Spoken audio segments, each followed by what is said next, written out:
لیکن اے شہاب الدین سنو، نہ ہی میرے پاس فوج ہے، نہ ہی میرے پاس تلوار ہے، نہ ہی کوئی حق و ہتھیار ہے۔ میں فوج کے بھروسے سے نہیں آیا، میں تلوار کے بھروسے سے یہاں نہیں آیا ہوں۔ میں اگر آیا ہوں ہندوستان کی سرزمین میں تو اللہ اس کے رسول کی ذات پر بھروسہ کر کے آیا ہوں۔ میں اطاع رسول ہوں، رسول اللہ کے حکم پر میں ہندوستان آیا ہوں۔ اور جو بندہ اللہ اس کے رسول کی ذات پر بھروسہ کر کے کوئی کام اور کوئی ارادے سے نکلتا ہے، وہ ناکام نہیں ہوتا، وہ کامیاب و کامران ہو جاتا ہے۔ تو میں بھاگنے کے لیے نہیں آیا بلکہ مذہب اسلام کو پھیلانے کے لیے آیا ہوں۔ مجھے بھاگنا نہیں ہے۔ اتفاقاً ہوتا کیا ہے، شہاب الدین گوری ہندوستان چھوڑ کے اپنا ملک غزنی چلا جاتا ہے۔ پھر عرصے دراز کے بعد خواجہ غریب نواز یہاں مذہب اسلام کی حقانیت کو پیش کرتے ہیں، اپنا کردار پیش کرتے ہیں اور اپنا حسن اخلاق پیش کر کے لوگوں کے دلوں میں اسلام کا ذوق و شوق ڈال رہے ہیں، لوگوں کے دلوں میں قرآن مقدس کی محبت ڈال رہے ہیں، لوگوں کے سینے میں پیارے آقا محمد رسول اللہ صلی اللہ علیہ وسلم کی محبت ڈال رہے ہیں۔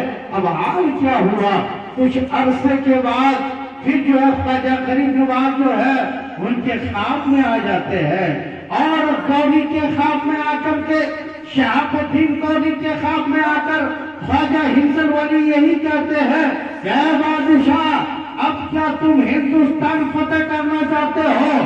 اب تم اگر ہندوستان کو فتح کرنا چاہتے ہو تو تمہارے لیے اب اجازت ہے، تم ہندوستان آ جاؤ، اور فتح جو ہے تمہارے انتظار میں ہے، کامیابی تمہارے انتظار میں ہے، تم ہندوستان پر حملہ بولو، اب تمہیں کوئی روک نہیں سکتا، اس لیے کہ میں اب تم کو اجازت دے رہا ہوں۔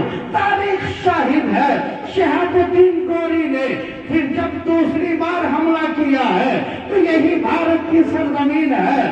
شہاب الدین گوری یہاں اسلام کے پرچم کو لہرا ڈالتے ہیں۔ پھر آخرکار وہی پرتھوی راج چوہان کے ساتھ ان کی جنگ آرائی ہوتی ہے۔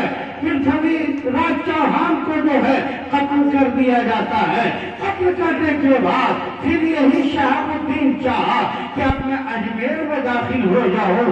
جیسے ہی اجمیر سے جانے پڑے ہیں، ان کی کانوں تک اذان کی آواز بلند ہوتی ہے، آواز بلند ہوتی ہے، اور شہاب الدین سوچ رہے ہیں کہ مجھ سے پہلے تو یہاں مسلمان آیا ہوا ہے، چلو ان لوگوں سے میں ملاقات کرتا ہوں، یہ لوگ کہاں سے آئے ہیں، میں پوچھوں گا کہاں کے رہنے والے ہیں، کہاں سے آئے ہیں، اس لیے کہ میں تو چاہتا ہوں مجھ سے پہلے اس ایریا میں ان سرحدوں میں کوئی مسلمانوں کا نام و نشان تک نہ تھا، آج یہ مسلمان کہاں سے آئے ہیں اتنا کہنا تھا۔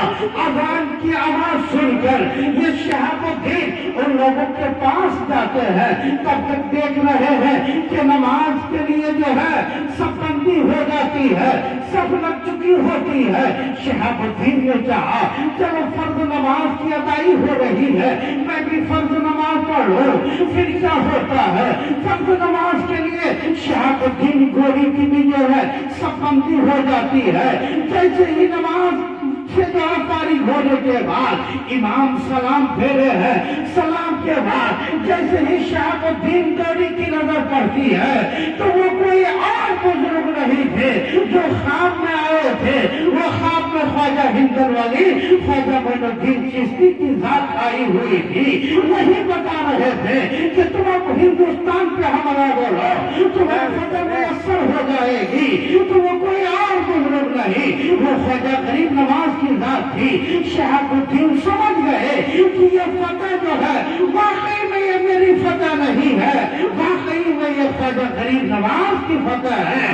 اس لیے کہ اللہ کے ولی مستقبل کی بات کو جان لیا کرتے ہیں، مستقبل کو دیکھ کر کے وہ بات کرتے ہیں۔ آج ہم لوگوں کا حال ہے، حال کی باتیں ہم لوگوں کو معلوم ہے، ہم لوگوں کی نظر کے سامنے جو باتیں ہوتی ہے، جو کلام پیش کرتا ہے، وہ کلام ہم لوگ سنتے ہیں اور اسی کے پیش نظر اسی کے انداز میں ہم لوگ جواب دیتے ہیں کہ ان کی ظاہری اعتبار سے کیا ہے۔ ہم لوگ عام آدمی ہیں، انسان کے ظاہر کو دیکھتے ہیں، لیکن جو اللہ والے ہوتے ہیں، قرب اللہ والے جو ہوتے ہیں، وہ ظاہر کے ساتھ باہر کو بھی دیکھ لیتے ہیں، وہ ظاہر کے ساتھ باطن کا بھی مطالعہ کر لیتے ہیں، وہ ماضی کو بھی دیکھتے ہیں، وہ حال کو بھی دیکھتے ہیں اور وہ مستقبل کو بھی دیکھ لیتے ہیں۔ پھر خواجہ معین الدین کی بارگاہ میں حاصل ہو جاتے ہیں، ضامن ادب بیٹھ جاتے ہیں اور جو ہے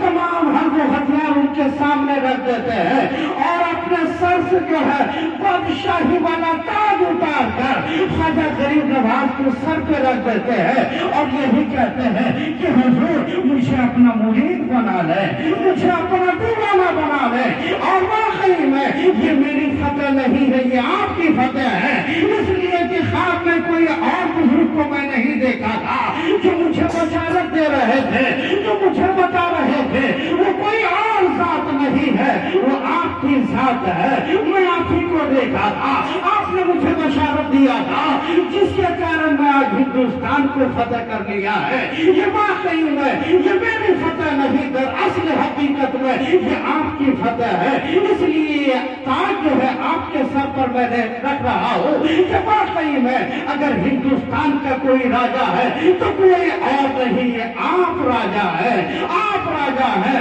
واقعی میں خواجہ ہندوستان جو ہے، آج ہندوستان کا جو راجا ہے، واقعی میں یہ ہندوستان میں جو ہے سلطان الہند کی جو ہے آج جو ہے بات توڑی ہے پورے بھارت میں، واقعی میں خواجہ غریب نواز کی ہے۔ چاہے لوگ مانے یا نہ مانے، ظاہری اعتبار سے بھی اور باطنی اعتبار سے بھی خواجہ ہندن والی ہی واقعی میں راجا ہے۔ پڑھیں درود پاک، اللہم صلی اللہ سیدنا شفیعنا مولانا محمد باجری جود و کرم ممرعین و ہند و لکم صلی اللہ تعالیٰ علیہ وسلم۔ آج کے دور کا اگر پیروں کو دیکھیں گے تو ایسے بھی پیر ملیں گے کہ جسے شریعت سے کوئی واقفیت نہیں ہوتی، جانکاری نہیں ہوتی، لیکن پیر بنا بیٹھا ہے۔ لیکن خواجہ غریب نواز کو دیکھیں، اپنے وقت میں جید عالم بھی ہے، اپنے وقت کے جید مفسر بھی ہے، اپنے وقت کے جید محدث بھی ہے۔ محدث کہتے کسے کیا ہے؟ جسے حدیث اتنی یاد ہو، اتنی یاد ہو کہ آج کے دور میں 10,000 سے زائد جنہیں حدیث یاد ہو انہیں محدث کا خطاب دیا جاتا ہے۔ مفسر کسے کہتے ہیں؟ جو قرآن کی آیات تطہیرہ کما حق کر سکے اور حدیث کے مطابق جو ہے اس کی تفسیر لکھ سکے، قرآنی آیات تطہیرہ کے پیش نظر اس کا جو ہے نچوڑ پیش کر دے، اسے مفسر بولا جاتا ہے۔ تو اپنے وقت کے محدث بھی ہے، اپنے وقت کے مفسر بھی ہے، اور ہم کیوں نہ مانے جسے اعلیٰ حضرت تسلیم کیے ہو، ہمیں کیوں نہ ماننے میں مجھے کیوں جو ہے ناآشنائی ہے؟ اس لیے کہ خواجہ غریب نواز کو ایک سے بڑھ کر ایک اللہ کے ولی مان چکے ہیں کہ واقعی میں خواجہ غریب نواز اپنے وقت کے محدث ہے، اپنے وقت کے مفسر ہے، اپنے وقت کے جو ہے بہت بڑے شاندار عالم ہے۔ تو ہم لوگوں کو تسلیم کر لینے میں کیا ہے؟ اس لیے کہ ہمارے اپنوں نے اسے جب مان لیا ہے تو ہم لوگوں کو ماننے میں کیا ہے؟ ہم لوگوں کو ماننے میں کیا ہے؟ لیکن پڑھنے کے بعد حال یہ ہوا کہ باپ کا انتقال ہو جاتا ہے، پھر گھر کے تمام کاموں کو سنبھال رہے ہیں، باپ کی سینچائی کر رہے ہیں، گھر کی دیکھ بھالی کر رہے ہیں، اس لیے کہ باپ کا بڑا بیٹا ہے، 15 سال کا بیٹا ہو چکا ہے، باپ کا انتقال ہو چکا ہے۔ خواجہ غریب نواز اب یتیم ہے، باپ نہیں رہا، گھر کے تمام کاموں کو انجام دے رہے ہیں، باپ کی سینچائی کے درمیان ایک اللہ کا ولی مجذوب بندہ اسی باغیچے میں پہنچ جاتے ہیں جسے دنیا ابراہیم کندوزی کے نام سے موسوم کرتے ہیں۔ وہ پہنچتے ہیں، جیسے ہی خواجہ غریب نواز کی نظر پڑتی ہے، خواجہ